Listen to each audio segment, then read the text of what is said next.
These are the tarsal bones. I'll talk about them in a moment, but this is easy, right? So metatarsal 1, 2, 3, 4, 5. And then you have the proximal and distal phalange of the great toe, otherwise known as hallux. The thumb is pollex, and the great toe is hallux, H-A-L-L-U-X. And that becomes evident when we start talking about muscles, because you have a flexor hallucis longus and brevis. You have a flexor pollicus longus and abductor pollicus. You know, when you say the word pollicus, that means thumb, or pollex, and the big toe is hallux. People have hallux deformities, you know, when they get a big bunion on the big toe. That's a hallux deformity, right?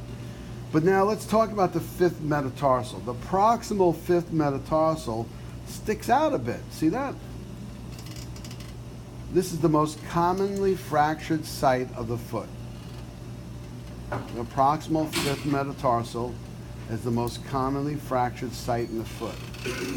This is important for nurses because you're going to come across, especially if you're a nurse at some point, someone's going to either get their foot run over or fall on their foot or fall down a flight of stairs and have pain in that spot.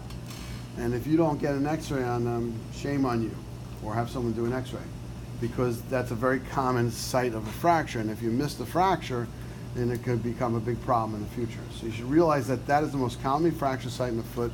And anytime somebody had a trauma to this area and they have pain right in that spot, you should definitely make sure they get an x-ray or have someone send them for an x-ray if you can't do it. Okay, so now, this is the lower limb, right? So you have the femur. You have the femur here, the patella, tibia, fibula, right? And all the weight bearing is really on the tibia. But this is the distal fibula, this is the distal tibia, and this is called the medial malleolus. This is called the lateral malleolus. You need to know that for a test. So we're looking at someone's ankle. This is the inside of the ankle, the medial malleolus, that big bump that you see on the inside of your ankle. This is the outside of the ankle, the lateral malleolus. It's really, this is the distal portion of the tibia, right? It's like a styloid process of the tibia, but they call that the medial malleolus. That's what it's called on the test. Medial malleolus. This is the distal fibula. It's called the lateral malleolus, or malleus, whatever way you want to say it. Now, right underneath the tibia, pivoting on the tibia, and the weight bearing is this big bone here. This is the navicular. I'm sorry. This is the talus. This is the navicular. This is the talus. That's the navicular. And when you stomp your foot on a Jewish wedding, when you go mazel tov, that's the calcaneal bone, that big long bone. That's the calcaneus. So calcaneus, talus, navicular. So the talus articulates with the distal tibia, and when it goes into dorsiflexion, that fibula actually moves. That synchondrosis will move, right?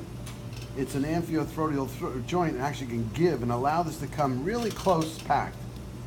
That's your talus, that's your calcaneus, that's your navicular. Now, you have three tiny little bones that are cuneiform shaped, so they're called cuneiform bones.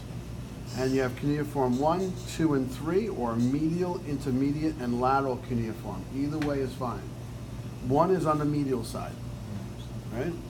So you could just say cuneiform 1, 2, 3, or medial cuneiform, intermediate cuneiform, and lateral cuneiform is all correct.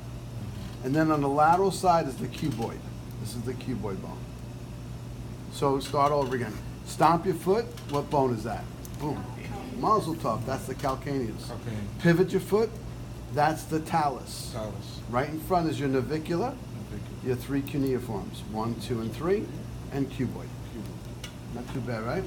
So take some time.